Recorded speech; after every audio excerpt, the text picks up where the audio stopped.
What's up, everybody? It is PJ North, and we are back at Around the Mat Pod. It is week 17. We got all things wrestling happening here around the mat. We got a full group. Can't wait to talk all things wrestling. But before we do that, if you're watching live on Twitch, thank you so much for joining us. We appreciate it.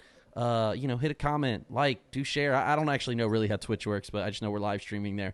If you're watching live on YouTube the next day, thank you so much. Hit that like and subscribe button there because that does me a whole lot.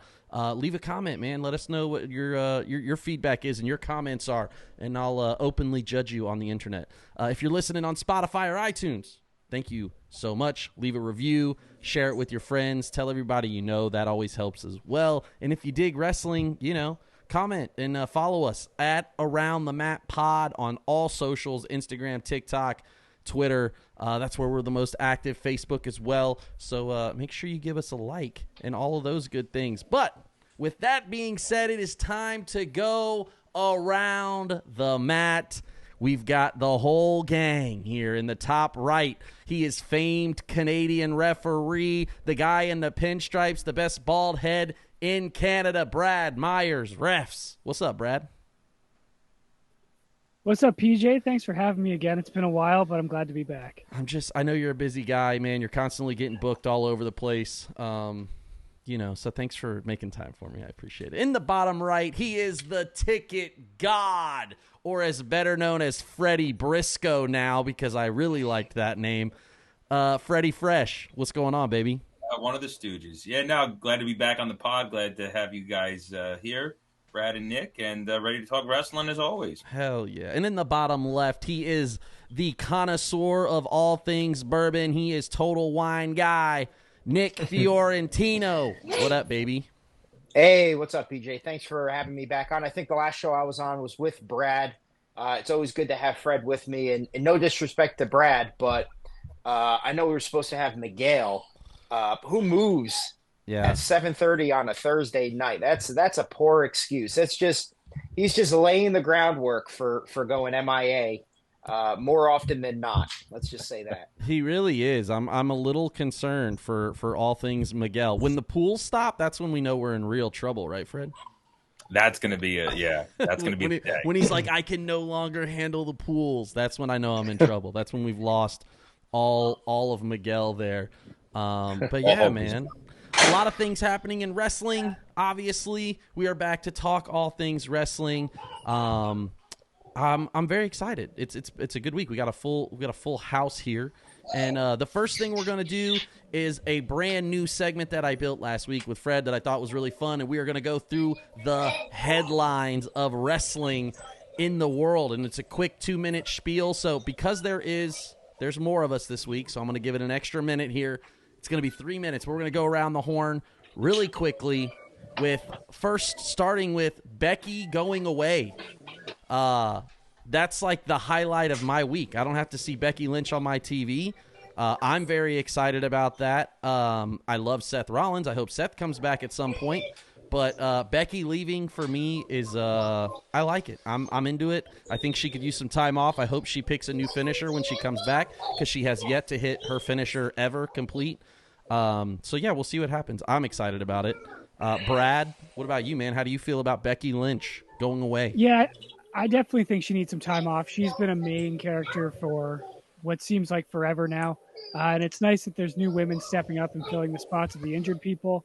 But yeah, I think she's coming back to WWE. I don't think she's going anywhere else, but some time off will do her good. Maybe revamp a little bit, come back. Sure. I agree. Freddie Fresh, what about you, man? What are your thoughts on Becky going away? Yeah, I don't think she's really going to go away. I think she's going to take some time off, well-deserved time off that she was supposed to have following WrestleMania. But then, the Rhea injury kind of, put a wrench in those plans. So obviously, yeah, for sure. I think it's just perfect timing. The contract is up. I'm sure. I mean, she'll resign. No, yeah, I'm not even worried about I'm more just I could give a shit less about every idiot talking about contracts, but yeah. I think it'll be good for her to get some time away. She's been going hard since she's been back. When she hurt her, I think it was her shoulder a couple of years ago, right. At SummerSlam in 22. She was only gone for a few months. She came back at War Games that year, so that since she's been back at SummerSlam 21, she's been running pretty damn hard. No, agreed. And having a kid and doing all the stuff. I mean, And she's done right, a lot, on right? It's like I'm for it. I think, like I Yeah. said, I think her going away to learn a new hold. What about you, Nick? What are your thoughts on Becky? Yeah, I mean, I disagree with you on this standpoint that I'm a huge fan of her. I mean, when she's on the card, it's usually a time where I'm going to tune in and enjoy watching her matches. I just finished her book about 3 weeks ago, and if you read it, I mean, she's achieved everything that she's wanted to achieve. Sure. And one of the things that I think is forgotten is because she doesn't look at A and B, she could still go. Is she's 37 years old. I mean, Trish Stratus retired at 30. Lita, yeah. I would say probably around that or before that. And I'm not saying 37's old. Cody Rhodes is 38. He's the world champ. Yeah. But what I am saying is when you have Tiffany Stratton at 24 and you have Rhea Ripley under 30 and you have these newer characters coming in and people you could build around, I think it's probably best for her to step away because the fans are turning on her, which I find to be a little unfair too. Obviously, when she was, the anti-establishment person that everybody was getting behind because she never had a chance, everybody got behind her and she was the man. Now she's been the man for 6 or 7 years now. I guess in a way I can understand people feeling like she's being forced down their throats. So to that degree, I could see the fans turning on her. I still find her to be extremely entertaining. Obviously, at 37 years old, she probably wants to, develop and raise her child. Sure. So I understand her going away. If she comes back, it's going to be great for me. I love her. I'm looking forward to her coming back. I don't know what she would change in her character. You went to the book signing, right? You went to the book signing? No, I wanted to. I would have. You wanted to. That's right. That's right. It was the day before we ended up going to Philly. That's right. Did you go, Fred? Yeah. Yeah, I'm sure she's a great person. She was really cool. PJ, you know what a book is, right? Barely. Okay, I can barely read. Yeah, okay. I only read. You see the title. It's headlines, right? I only read. By Nick to assume that you can read. I am the definition of judging the book by the cover. All right. You could put the picture of me with her in this segment. That's what I'll do. That's right. Perfect. All right. Next up, how about TNA in NXT? ? Chef Michaels is cooking. And I thought this was really relevant with Jordan Grace showing up and everybody saying all ego, and then everyone's like, well, he didn't sign, and I could give a shit less. Call all ego TNA. Let him put on that jumpsuit that he used to wear with the other guy, or Josh Alexander, right? He used to wear the tracksuit. Let that run. Because I don't care if Ego signs. He could be a TNA, but I think the crossover between those two brands is perfect because they're on the same level of, like, production value. They're doing the same type of room. They're very in a similar – now, of course, NXT can sell 10,000 tickets at a bigger arena. I get that. But, like, TNA, they're on that same production level. And I was, as I mentioned in the chat just a few minutes ago to the group, was TNA's roster is absolutely – it's pretty crazy right now. It's actually kind of like super dope. They've got a lot of cool people doing a lot of cool stuff. Not to mention Joe Hendry with a number 4 record in the UK with I Believe in Joe Hendry. That's just like a cool thing. There's just like so many stuff that they could do, and I think it would really help their veterans that they have could really help the NXT people get over, and vice versa, right? The NXT people can reinvigorate some of those veterans as well. So I'm excited about it. I thought it was really cool. Jordan Grace is one of my favorite female wrestlers, so I'm interested in it. I think it's going to be really cool. What about you, Fred?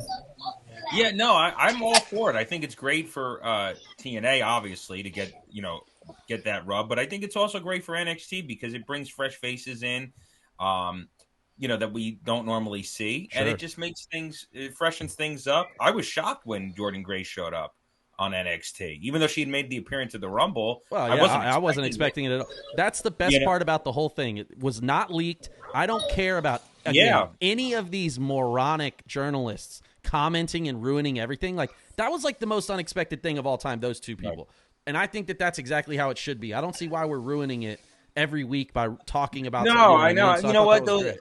It's so hard to pull off, but when you do it, it how makes good things was so it? much Right, better. I thought so too. Right, and the fact that they got 2 in one night, I don't know how the fuck they did that. Right, you know? I thought that was really cool.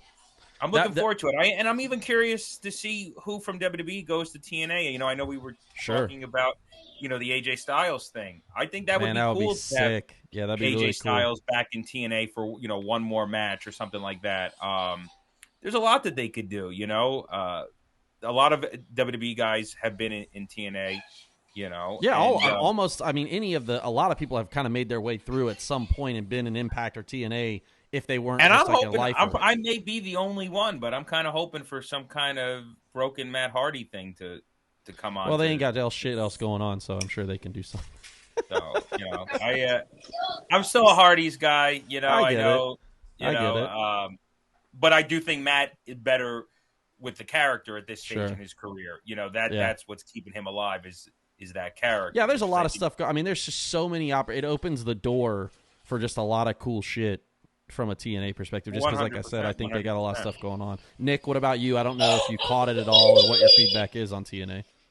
Yeah, so I'll be much more short-winded on this because I don't watch NXT. I never really watched TNA. Obviously, Sure. I know the characters from doing it. But to piggyback off of what you said, I'm pretty sure I had read that they had Lita billed for that spot and even played her music during the run. That's how big of a surprise it was, allegedly.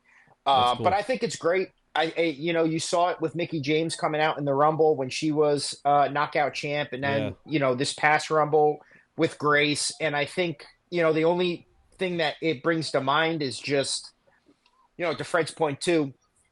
It helps elevate NXT. It helps make TNA more relevant to a fan like myself who really doesn't follow or watch, but it just feels like a knife to the side of Tony Khan that they just are so willing to partner, with another group, which they never would have done before, even though we had the WWF ECW stuff way back. Yeah. They would never have done this, and they would never do it with Tony Khan because he just can't get his foot out of his mouth. And just that what group, Fred needs is a goddamn tag team partner tonight. Yeah, I'm with shitting Fred. on I'm AEW. you know what? I'm over right Nick. I am over Nick's feedback already. I already hate this. Brad, do you have anything on TNA and NXT? I absolutely love it. I think it's brilliant. The timing of it, which I'm surprised nobody else brought up. We're going right into Forbidden Door pay-per-view month. That's what I said that. I was like, damn, this is kind of without even missing a beat, WWE goes, all right, we'll do it too, and brings in Jordan Grace and Paige. Yeah. I got a text from Shane Staber last night that just said, yo, Julian is on NXT. And I was like, what? And I had to that's scramble. I guess I should mention this, obviously, right? Is that Ego's a Canadian, the A1. Brad has worked A1. They all are in that same circle. Yeah. And I'm sure that he didn't tell any of you guys because why would he? We had no idea. Yeah. It was wild. Like, Saber messaged me, and I was scrambled to grab my phone. I was like, what happened? Like, what is going on? And I think it's brilliant. Whether he's signed or not, who cares? Right. I don't either. I don't give a shit. That's the first thing everybody's thought was, right? He's like, oh, man, he hasn't signed or this, that. I'm like, SRS, Mike Johnson, and Dave Meltzer can all go into a sauna and someone lock the door behind them. That's how I feel about it right now. I can't stand the journalists, man. And I think if there was rumors of that happening and there was rumors of Jordan Grace showing up, the whole wow factor would have been lost. So exactly. That's why I think it's so cool that I wish it's just Shawn Michaels. It doesn't even tell anybody, and he just puts on hey, he puts on some random wrestler is going to go out and say something to Roxanne, and then he's like, but he doesn't print out anything else to anybody else. I guess I should have asked my buddy how that works, who works down there for NXT. Like, hey, did y'all get like a run sheet? And then all of a sudden, 2 minutes before Jordan Grace goes on, you get another run sheet, and it says, oh, by the way, Jordan Grace, play her music. Kind of crazy. Lastly, this is the question for everybody. We saw it on the internet. It was a popular thing. Will Bron Breakker be bigger than Goldberg? Nick, I'll let you start. Will Bron Breakker be bigger? I believe was the thing in the comment. Bigger than Goldberg? It's a hard question to answer because, in my opinion, and of course, Goldberg's during the era that I find to be the greatest era of professional wrestling. I think it's more global now, so probably he will be bigger. However, when you would go to school during the Monday Night Wars, and every single person, the cool kids, the nerds, the jocks, everybody was talking about professional wrestling. I don't think Goldberg could be beat, from that standpoint. So, man, I'm going around in circles. No, I would say no. I don't think he'll be bigger in terms of the average fan. Sure. But in terms of like professional wrestling, I think he will be bigger only because wrestling as a whole is bigger. I mean, we're having pay-per-views in France and Saudi Arabia and all of these premium live events, all of these different things all over the world. he'll be known more to the wrestling community, but Goldberg's the bigger name and always will be. Yeah, so I agree with that sentiment. Obviously, we were talking about that. I think from a sheer money in perspective, if you try to compare the two things, right, and put them on the same level playing field, there's no way you'll be bigger than Goldberg. Goldberg was 50,000 people in the in the Georgia Dome. Exactly. He's been in movies after. There's just Bron Breakker won't even touch that stratosphere of what Goldberg has done. Now, from a wrestling perspective, pure wrestling perspective, we're just talking about wrestling. Yeah, I mean he'll probably win a world title and probably do some other stuff if he doesn't do something stupid. I think they're building him right now to be. I saw someone compare it. They're building him to be the next Brock Lesnar. It's like, can he just be the first Braun Steiner? Can we actually call him Steiner? I don't know. Whatever. I don't know. I'm interested to see. I don't know that, but like I said, from a sheer stardom perspective, wrestling is actually less popular than it was then, right? I mean, because you're talking about 11 million people watching Raw. There's not 11 million people combined over whatever many weeks, a month watching Raw, right? So I think for that perspective, Goldberg's still bigger, but I do think Braun, from a wrestling perspective, might be able to match some of those accolades that Goldberg had, because Goldberg's run really wasn't that crazy long. Yeah, he had some. He was the original part-timer afterwards, right, when he kind of came back. So I don't know. Fred, what about you, man? Yeah, I love Bron Breakker, and I think he's going to do great. I think he's going to have a great career. As far as being bigger than Goldberg, I don't think you can make that comparison. That was a special time. Yeah. That as big as things are right now, and as Sure. successful as the company is right now, and global and this and that, we're talking about it, all true. But that, like I said, is just a special time, that was captured in a lightning in a bottle, right? Yeah. And Goldberg just happened to fall into that bottle at that time, and I just don't see it. Do I think he will have a better career, as far as longevity, as far as, a catalog of matches and feuds and things like that? Yeah. Sure. I mean, he's already has, right? He's probably total match time is probably greater than Goldberg's already. Probably, but he also hasn't injured Bret Hart yet, so... If he avoids injuring a Hart family member, he's already doing significantly better. Well, he's a much better wrestler. Right. Oh yeah, than Goldberg. I don't. But is Bron Breakker fighting Hulk Hogan? On a main event of a major. Sure. Well, that's just it. And even if he does, right? I still think there's just you can't compete with people from that era. Agreed. Nobody. Fair enough. Brad, what about you, man? What are your thoughts? Braun or Goldberg? Who's gonna be bigger? It's going to be Goldberg, hands down. And I hate to say it because I think Braun is incredible. But just like you said, lightning in a bottle.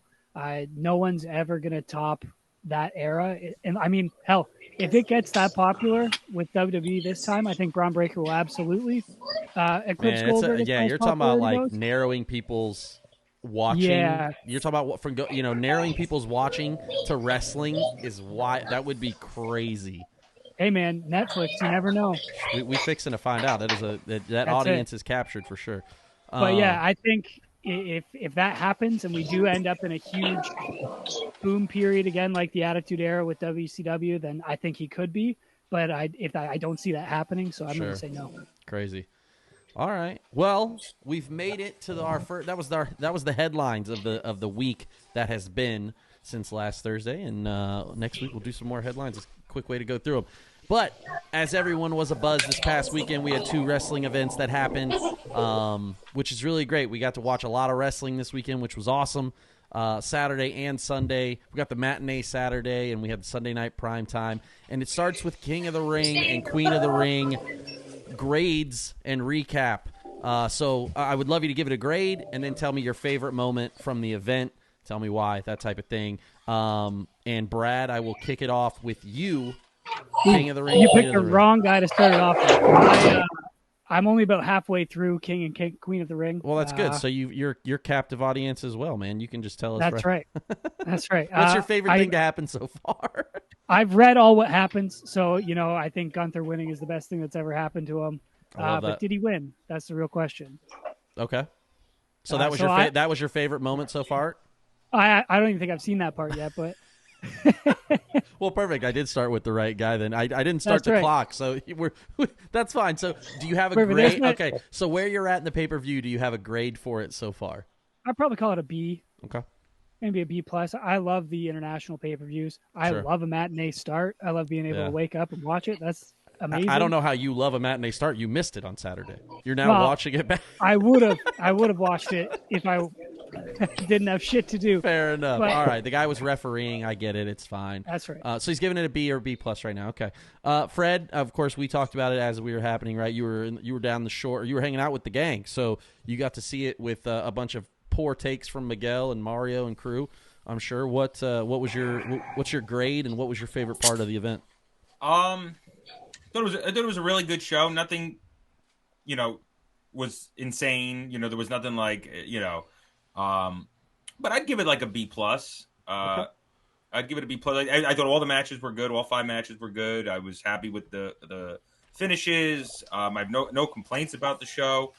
I could give it an A, but being that nothing crazy happened, I'm not mad about it. But so I'll give it a B plus. My favorite moment, probably Gunther winning King of the Ring. That's who I had wanted to win.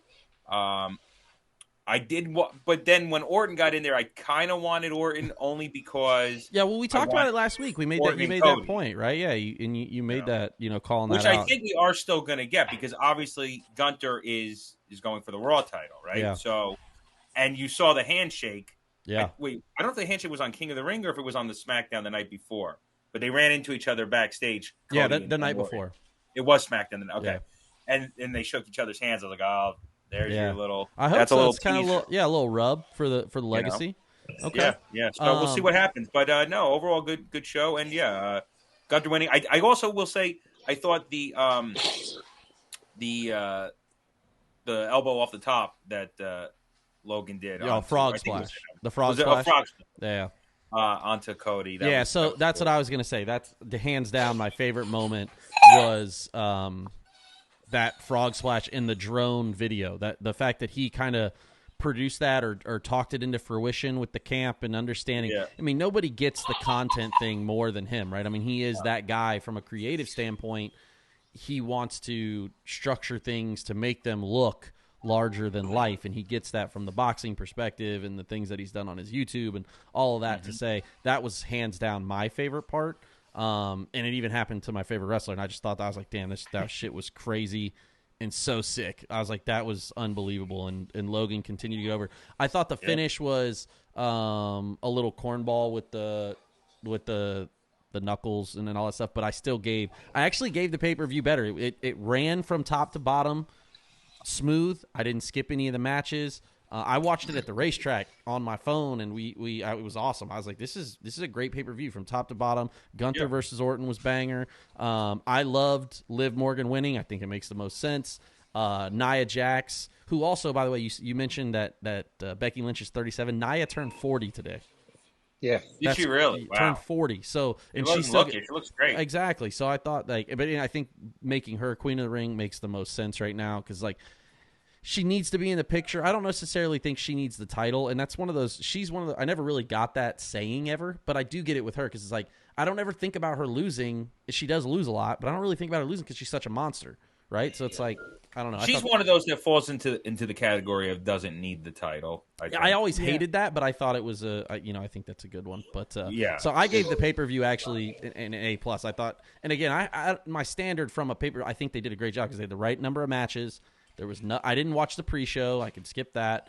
But from a pay-per-view only standpoint, I thought it was really, really good. And I gave it an A plus from that perspective. So, and I told you my favorite spot. Nick, what about you, man? What was your grade and what's your favorite part of the King of the Ring? I'll rapid fire some of my observations or points on it. Overall, B plus. I'll be different and say that my favorite part is Liv Morgan winning the title for 2 reasons. A, it's always great to have a Jersey girl represent.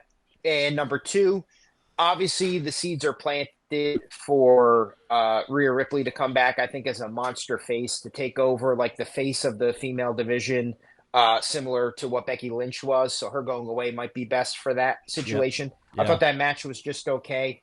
I think Chad Gable is one of the most athletic human beings on the planet. Former Olympian. Yeah. I love him. Love him. Love the pop for Sami You know, Zayn. I missed that. I retained. can't believe I didn't do that earlier. I'm so sorry. I got my Ready, Willing, and There you Gable. I'm a huge American Alpha fan, and so I totally forgot to do that at the beginning of the episode. Yeah. They were good. I will disagree with everybody. Nia Jax just doesn't do it for me as a fan. Sure. You know, I hate to make the comparison of like the Mabel comparison and winning. Maybe I get because that 100%. Nia was also wearing purple, so that probably didn't help. But to me, she's not like if she's the queen of the ring. Why was that match the shortest of the night? Sure. Why was or the day, Brad, for the the matinee show?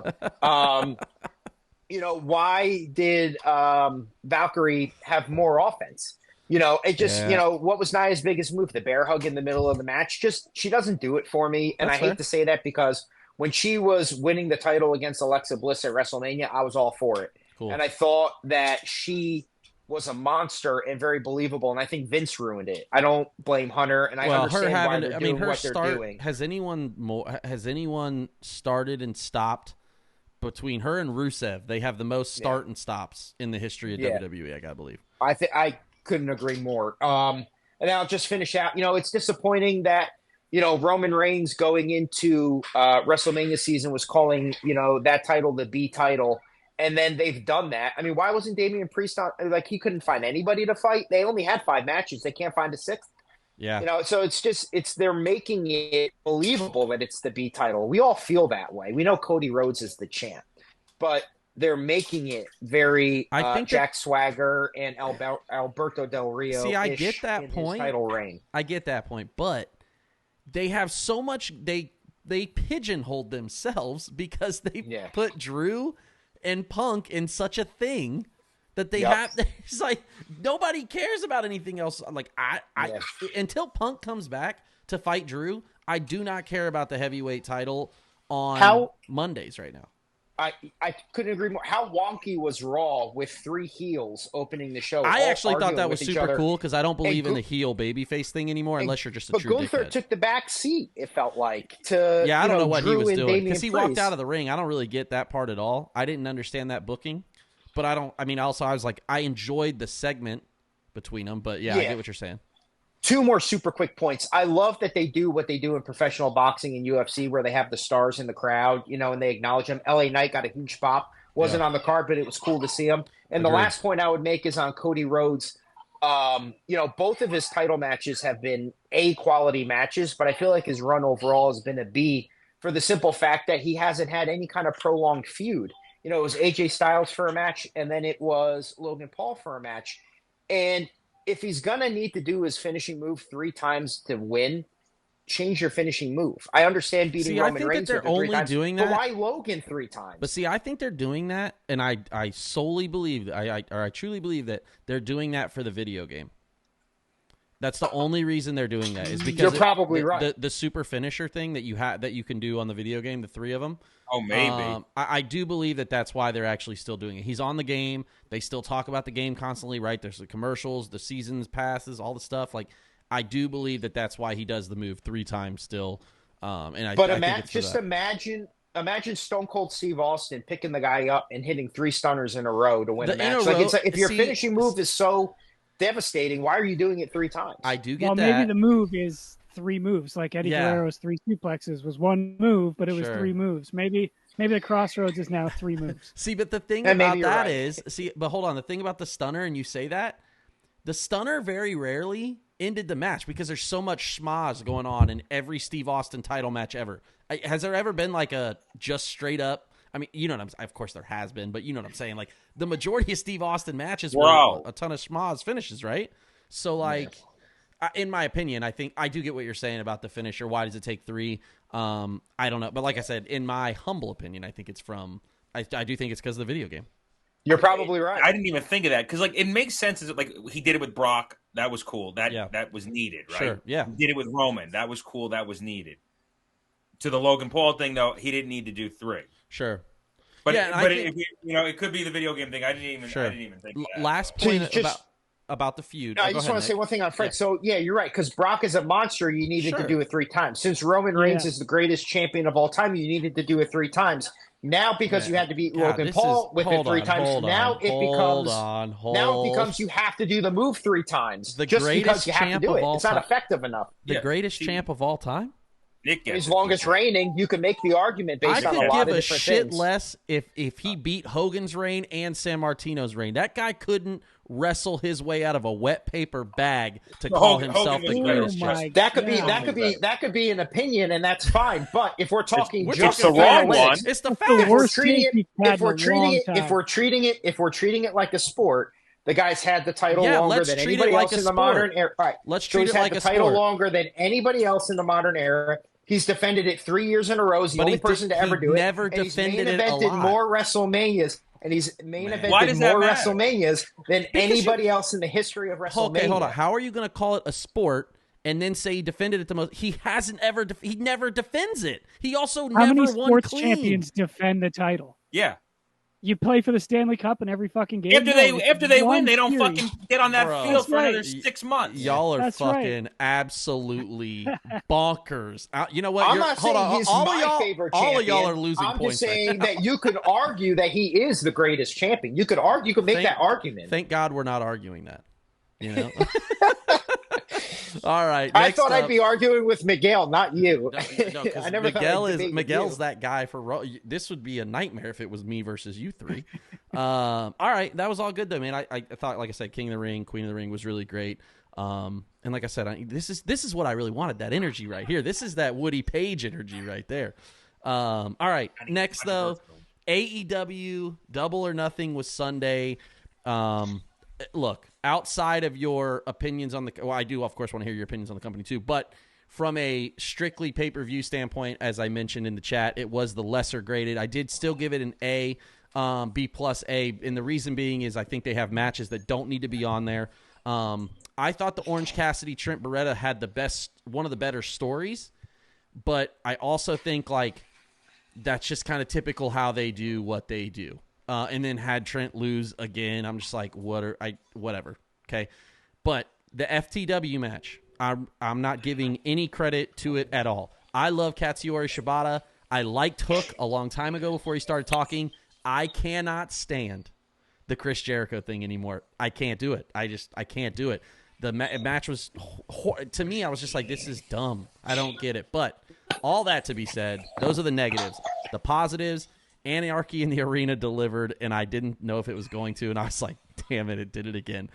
Setting someone on fire, and then Tony Khan rolling down the ramp, all that stuff. I thought it was cool, man, and the way that Matt Jackson took the microphone and talked about the whole thing, where he was like, stop playing that song, it's costing me. I thought that was funny. It's a little on the nose. They're breaking the fourth wall. I get it. But they didn't do it too far. I thought it was good. Swerve retaining. I think Swerve's a stud. And I hope he continues his world title reign. Will Ospreay versus Roddy Strong was. I really thought they killed Ospreay in the first 4 minutes. I thought he was dead when they dropped him on his head with the it was bad. Yeah, I was like, that was whole. Oh my god. But overall, like I said, I thought it was still. They really do such a great job on the pay-per-views. I think they just have too much stuff that they're trying to fit in that they don't have to fit in. They can do without it, and they don't have to fit some of that stuff in. But all that to be said, that's kind of where my head is with it. Again, I'm not going to be a homer. I love AEW and I love WWE, so like I'm pretty unbiased. So I'm going to hand this one to Nick. And Nick, let's hear your opinion. Yeah, well, I don't have much of one because I'm not an AEW guy, so Sure. I did not watch. I saw the highlights. That's the main thing. You saw the highlights, so you get that concept, right? I think so. I think they put on really good matches, and they have some entertaining spots, and it's definitely a different style of wrestling for those who really like wrestling. I agree with you on Jericho, man, and it hurts to say because I would argue anybody that Jericho. You can argue. I think anywhere from 5th or 6th overall greatest of all time, but I think you're insane if you go any lower than 10. But he literally looks like Randy the Ram from The Wrestler. Like he just looks bad now. Like he just needs to go away. And I get, I'm not going to stop anybody from making money. So yeah, but like, man, make him a manager, make him announcer. He's done a bunch of stuff. He's stuff. got to go. Yeah, he's got to go. Yeah, I'm over it. You know, maybe the worst so gear he's ever worn was that. So I'm sure you guys saw the video and the pictures. Maybe the worst gear he's ever worn of all time. Yeah. And I'm sorry to see that Edge got hurt, and it looks like it's a pretty substantial injury with the patella. And now he's out for 6 or 7 months. I know, so I didn't notice it until I saw a friend of the pod, my man Juice Springsteen, posted, but how reminiscent it was of the Macho Man thing. And Macho Man actually at the same building, years ago at Halloween Havoc, jumps off the cage, and I didn't realize that he got hurt and then had to have surgery, which actually ruined his career. And like the same thing, it's like Edge. I was like, I don't know what he's doing, but that was terrible. Like he didn't jump, he didn't leap to throw an elbow. Like, and when he came down, he was like, boneheaded thing I've ever seen. Yeah, it was just bad. So bad. So I don't know, man. That's kind of either way. That was kind of my thought. So did you have? It was cool. It was cool to see Gangrel too. I mean, if I had to give a rating, it would be unfair for me to give one without seeing the entire thing. I'd say it was about a B. I mean, I like the nostalgia stuff they bring back to my childhood. When I really enjoyed wrestling. Yeah. So seeing Gangrel was so cool. The Brute. I saw someone comment online. They were like. They said, I can't believe AEW just copies everything WWE does. And it was like, you realize that's a nostalgia I was just like, damn, that's how you know they're too young for you. If they don't know who the Brood was and they thought it was a copy, they're too young for you. And these are the same people that clamor for nostalgia pops at the Royal Rumble. And they want to see these old timers come back, but then AEW does the same thing and they poo-poo all over it. So I don't it's just fair enough. Arguments. Brad, what about you, man? Have you watched it all the way through? I have watched it all the way through, and I finally figured out why they call it Double or Nothing. They're talking about the runtime of the pay-per-view because it's double how long it's been, and we all wish it was nothing. Oh, man. I thought it was okay. There was way too much filler on that show. If they had done a 5-6 match card, it would have been you could have put it up there. Bang, 1,000%. I agree. Yeah, I don't think you needed half of that stuff to be on there, and it's pain. I had to watch it in 2 sittings. I had to go to bed because I work on Monday. Sure. So you didn't even get to finish watching it live. No, I watched it the next day. Okay, I gotcha. Fair enough. I thought Christian and Swerve was incredible. Yeah, so I thought it was great too. That Anarchy in the Arena was the spear with the super kick. What were your thoughts on that? Not the super kick. I'm sorry, the house call. My apologies. Yeah, that's called. The timing of that couldn't have been better. I mean, those guys, I don't know if they practiced that before they went out there, but that was Shawn Michaels, Shelton Benjamin timing. Shit. Like I felt like that raw, the famous Shawn Michaels super kick. Yeah. Yeah, very close to that. What did you give it a grade then? What's your overall grade for it? I'd probably call it a C.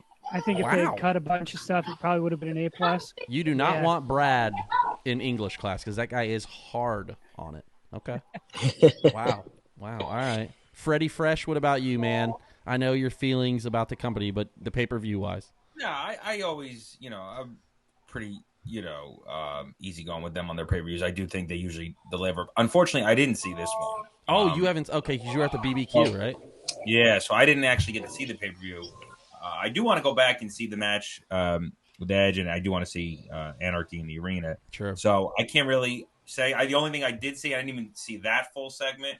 I do want to go back and watch that. Is the MJF return, which I thought was very cool. And it's amazing that we haven't really talked about that because it's they didn't put him on their fucking TV this week, so that's and I'll tell you, and that makes sense why they didn't too. They're kind of saving that whole thing, but I saw someone complaining.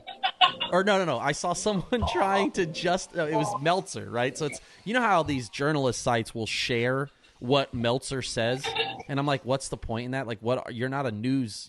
You're a news thing sharing. Anyways, Meltzer said, "Oh, the reason they included Cole in this is because they can't do the feud." And I'm like, let me tell you something, Meltzer. The reason they included Adam Cole was because the last fucking person you saw MJF with was with Adam Cole. That's why they included him. There's no extra reasoning. There's no backstage booking. You're a moron. This is why they did it. It is simple, and it makes the most fucking sense. He's out there talking, and MJF returns. That's what the point was. And that was a huge pop. It was really cool to see him come back. The Triple H ode thing with the jacket and all that stuff was really cool. The tattoo will always be hilarious to me because I think those are so dumb anyway. But I thought that was really funny that we all talked about it in the chat. Was like, who did that? It looked terrible. So yeah, I don't know. Well, so are you okay? So you didn't see the pay-per-view obviously, and can't give it a grade. But what are you most excited to look back or watch back now? The MJF, the Edge thing, or probably the MJF return. Okay. Yeah, I know how you love backstage sex. So. It's too long. And MJF is one of the only guys on the roster that I actually like because he's a good character. It was like a 30-minute return. It probably could have been. He definitely didn't need to talk for 30 minutes. Yeah, he did talk a long time. That's what I mean. Yeah, I don't know that he needed to talk the whole time. And it would have been perfect. I agree. That's fair. All right. Well, we did it. We made it through AEW Double or Nothing. I'm in the lead because that's how this works when everybody cheers for Roman fucking Reigns. God. My sister asked me, do I curse on the pod? And I was like, not normally, not that much. But then when we talk about Roman, that's what happens. All right, we're here. It's the randomizer. And this one, like I said, I get to pick out some things that I've come up with, just random topics about professional wrestling. And I'm wearing my Ready, Willing, and Gable t-shirt, so I thought I would ask, what is your favorite tag team ever? Or who is your favorite tag team ever? And I will start with you, Freddie. Since you didn't get any points last time, here's your chance to gain some. Favorite tag team of all time? Ooh, that's a hard one. Is it? Yeah, because that's a lot of wrestling when there's tag team. Now you're talking about 4 guys, and I know how you feel about the wrestling, so I just didn't. Favorite tag team of all time? God, I can't believe it's taken him this long to say the Hardy Boys. He's talking about how much. I honestly can't believe he didn't say Brothers of Destruction right off the bat. I thought he was just going to go right into. I don't count them. I don't count them as. I mean, I know they have a tag team name that counts. You're right. Okay. Well, then I guess by proxy I have to say Brothers of Destruction. But I would say the Hardys. But the only reason I'm hesitant is because I was also a huge New Age Outlaws fan. Okay. Awesome. I can't say that they're the greatest tag team of all time. They really didn't have that long of a run, even though it seems like they did. I know, because DX thing, it just feels so long, right? Yeah, but they really weren't together. Maybe 2 years. Then they got back together. I'm not including TNA. No, but they got back together in WWE when they came back. That was kind of a cool run. Remember when they did? They even won the titles, right? I marked out for it. I got to see them live actually a couple of times. Oh, cool. Okay. Yeah, but anyway. I'll go with the Hardy Boys. Okay, Hardy Boys. Favorite tag team of all time. I love it. Nick, what about you, man? Favorite tag team of all time?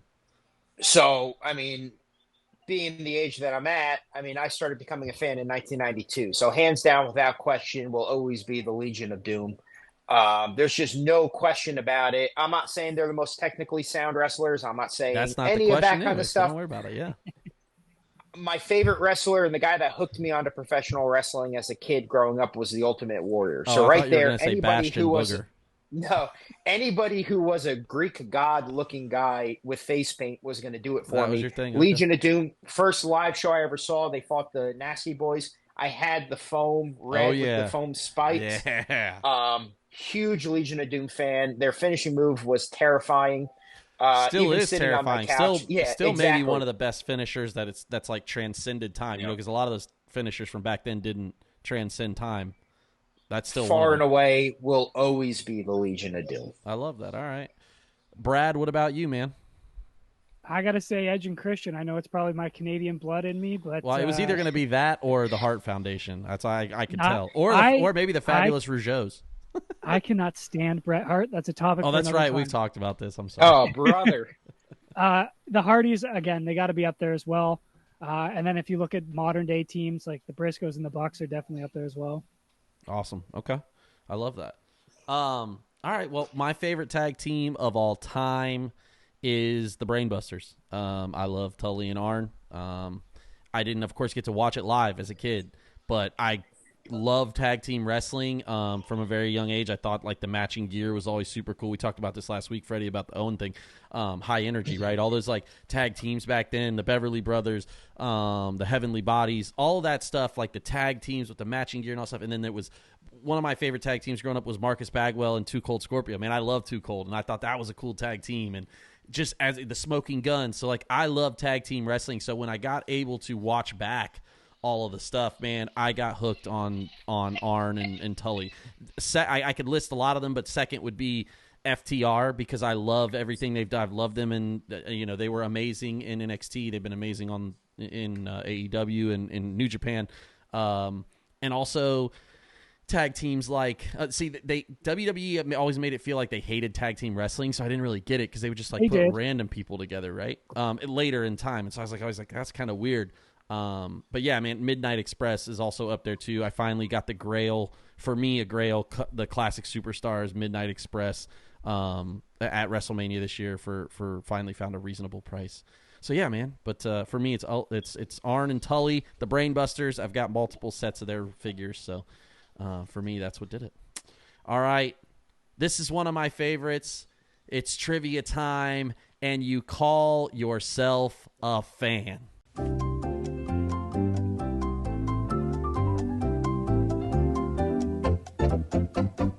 And we're back. It's trivia time, and you call yourself a fan. I have pulled a random card out, which I will showcase here on the YouTube screen. We go around. Everybody gets a guess, and each question's worth 1 point. And now's the chance. Freddie Fresh last week went, I don't know, he didn't go 5 for 5 last week, but the week before he went 5 for 5. Yeah. I think he went 4 for 5 last week, so pretty good. And it goes off. The questions are this week. At the 1995 King of the Ring, Mabel's second-round opponent was Shawn Michaels, the Roadie, or no one. Nick, I'll start with you. It's no one. Freddie? No one. Brad? Yeah, it was no one. I'm going to also say no one. Everybody seems so secure about that one, and we all got the point. That's the benefit of me going last on that one. Circle gets to square. Everybody gets a point there.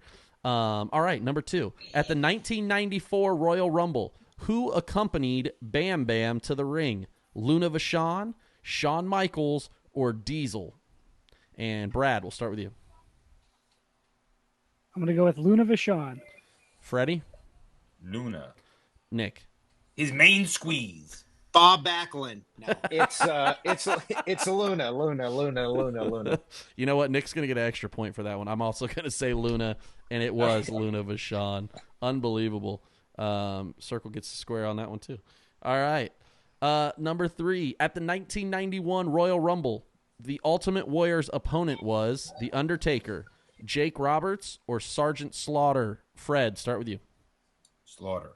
Freddie. Or I'm sorry, Brad. I'm going to go Jake Roberts. Nick? I think it was Slaughter as well. It was Slaughter, and that's where he loses the title for those wondering at home. So Brad, way to bungle that one up. I was 1 year old. Leave me alone. At the 1988 SummerSlam, who was Gorilla Monsoon's broadcast partner? This is me. And I'm going to go with Jesse the Body Ventura. Brad? I'm going to go with Bobby Heenan. Freddie? I think 88, I think that was Gorilla. No. Gorilla and it strikes again. I love it. Jesse, good God. That I didn't mean to do. I meant to say Bob Backlund that time, but I didn't mean to say Gorilla. I meant to say the commitment to that when he's like, yeah, Gorilla's partner was also Gorilla. Nick, who do you say? I think it was the Body. All right, and the answer is... Wow, we're all incorrect. Wait a minute. Don't give me the answer. All right, You're right. I know who it is. It's Superstar Billy Graham. Yeah, I forgot about that one too. I did too. So wow. I didn't realize that was 88 because there is a random.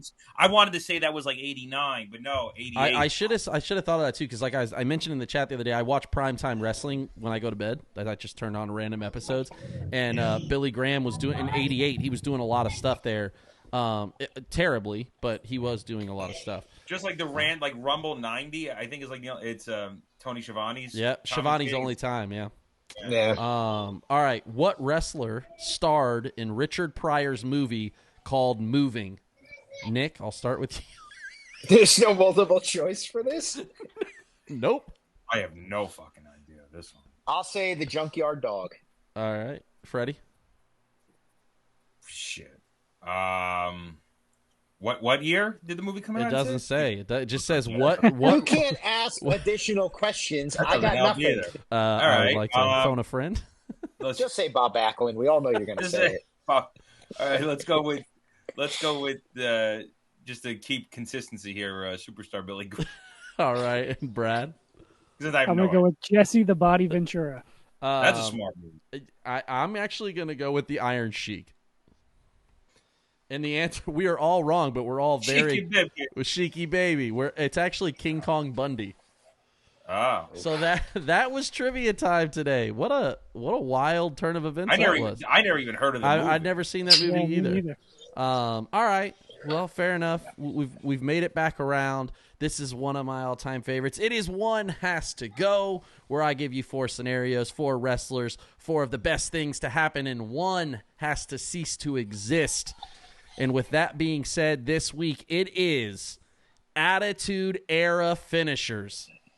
Kind of a wild one. We've got in the top left, the Stone Cold Stunner. In the top right, that sweet chin music, Shawn Michaels. In the bottom left, it is the Rock Bottom. And in the bottom right, it is the Tombstone of the Dead Man. And one has to go, Attitude Era finishers. And I'm going to kick it off with Brad. Damn, that's tough. I'm going to go with the Rock Bottom. And it's specifically because the Stone Cold Stunner is the greatest finish of all time. The sweet chin music is someone getting kicked right in the mouth. And the Tombstone Pile Driver is dropping someone right on their head. Yeah. And the other one is just falling down on your back. I love that explanation. That did it for me. Freddie, what about you, man? One has to go. I thought last week's was really hard with the return that we. Man, I'm honestly, I'm really on my game right now. I'm swinging 1,000 when it comes to one has to go. Yeah, this is bad. I'm gonna sadly, and just like last week with my choice, just by no other choice, I'm gonna have to go with the Rock Bottom. And the only solace I have in that is that we still have the People's Elbow, which is the actual finisher, right? That's another reason I came up with this, and I thought it was really clever, was so not only do they have that finisher, but do they have a second move, right? So, like, The Rock has the People's Elbow, and he has the Spine Buster, and he has the leap over DDT or whatever, all that stuff. So same with Undertaker, right? He still has the choke slam, Snake Eye. He has a bunch of other stuff too. So he and the Last Ride and you know, Hell's Gate and all that. But I mean, the Tombstone is the Tombstone. Sure, right. Rock Bottom is but like if you're looking at all of Taker's finishers, Tombstone's at the top of the list, right? Yeah. If you're looking at the Rocks, in my opinion, the People's Elbow is at the top of the list. Sure. Not Rock as far Bottom. as being like the most over move, for right. sure. It's like right under there, right? So not to mention Becky Lynch has ruined it, right? Because it's no longer it's the worst finisher ever now. All right, fair enough. So you're getting rid of the Rock Bottom. What about you, Nick? Attitude Era finishers. I mean, I don't find it to be as difficult because we're not talking about the wrestlers themselves. We're talking about the finishers, and it's got to be the Rock Bottom. I mean, to Fred's point, nobody kicked out of the Tombstone, so that's probably premier. I know Brad said Stone Cold Stunner is his favorite finisher of all time. It's probably personally my favorite finisher of all time, so that's also going to be up there. But he beat Hulk Hogan with the People's Elbow. So in one of the greatest matches, he used the People's Elbow to win the match. And that's a great point. I also tie into like originality, and I feel like Stone Cold Stunner, I don't really remember a lot of people doing it before that. I'm sure people did. Tombstone, people did it afterwards, but it was really to copy The Undertaker. Yeah. Super kick is a very, like, everybody does it, but Shawn Michaels, I feel like, was one of the first to do it. He did it as one of the Rockers, but like Booker T did the bookend. Yeah. I feel like before The Rock. So he actually took it after The Rock, but yeah. Okay. But yeah. Because he used to do the Harlem Hangover, and they told him, hey, we need you to stop going off the top rope. Yeah. It just seems like a move that is probably the least devastating of all of them as well, which is probably why you would tie in the People's Elbow too. So what if on that documentary they're doing for What Killed WCW, what if it's like they were like, man, they made Booker T stop doing the Harlem Hangover, and that was like the first domino that fell. He had to start doing another guy's move, and they were like, that's what it is now. Fair enough. All right, well, for me, I'm also gonna get rid of the rock bottom, and it's very similar. Like I said, it's sitting on the rock bottom, huh? Well, and I'll tell you why. I think it's a very the move is like cool, but the Uranagi is way cooler, where you throw them down as opposed to like falling down with them, and it's a Samoan tradition that they do. That's where the rock bottom came from, right? They did the Uranagi in the corner. Yokozuna used to do it. Like that's where that whole thing came from. And so it's cool, but like everybody kind of does their version of that thing. And I just don't, I'm like, whatever. The stunner, I do believe, is the first person to do the neck breaker that way. There's been all the other variations, right? The diamond cutter, Randy Orton's, of course, but like the things that were happening before, the Rick Rude's reverse neck breaker, right? All of those type of things. And I think the stunner was just so unique. That was really cool. HBK, of course, and the reason I left HBK is I was like, because HBK would not be HBK without it. That's like the fundamental difference. His other finisher, if you ever played WWF Raw on Super Nintendo or Sega, is the back body drop. Yeah, it's also impossible to do on the game. It's so terrible. Him beating Max Moon with the yeah, and it was like so bad. So they were like, you got to do something else. And Gentleman Chris Adams, of course, did the thrust kick, which is kind of is my understanding of how Shawn Michaels, that transition for him to do that, because he was in WCCW at the same time, all those guys were. Anyway, long story short, that's why. And then the tombstone, of course, he's the first person to do the tombstone as a finisher that was like really deadly, because Don Morocco actually did it first, and he's the one that like kind of pioneered doing it consistently as a finisher, but I thought Undertaker's was really, really good too. And honestly, it was between those two, which I was picking, because Undertaker had so many other finishers, which is why I was like, oh, man, it's got to be between those two. But, yeah, I could do without the rock bottom, so that's kind of my thing. That was a good one, man. One has to go. Well, with that being said, we are at our time. And guess who the champ is now? That's what y'all get for cheering for Roman Reigns, bitch.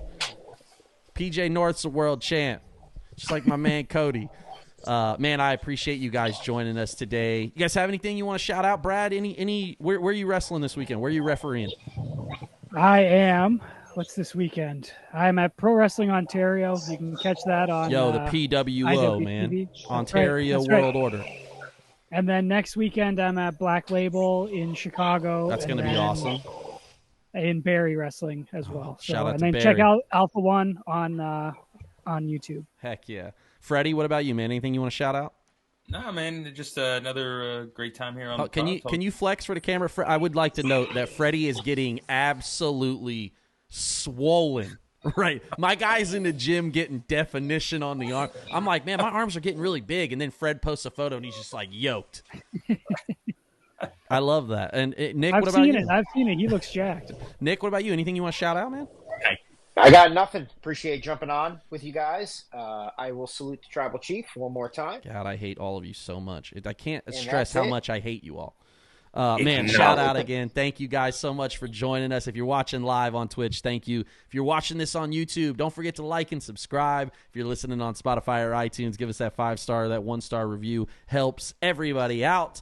And until next time, when we go around the mat.